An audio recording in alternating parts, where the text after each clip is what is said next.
Donald Trump's son earns $2 million a month, and this is how he spends his millions.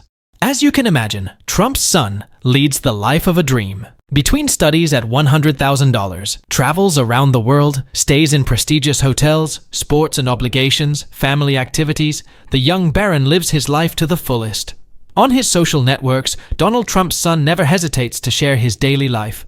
Always well-dressed, the fashion fan stands out in luxury cars, in the luxurious houses of the family, and his wealth is palpable through his various publications.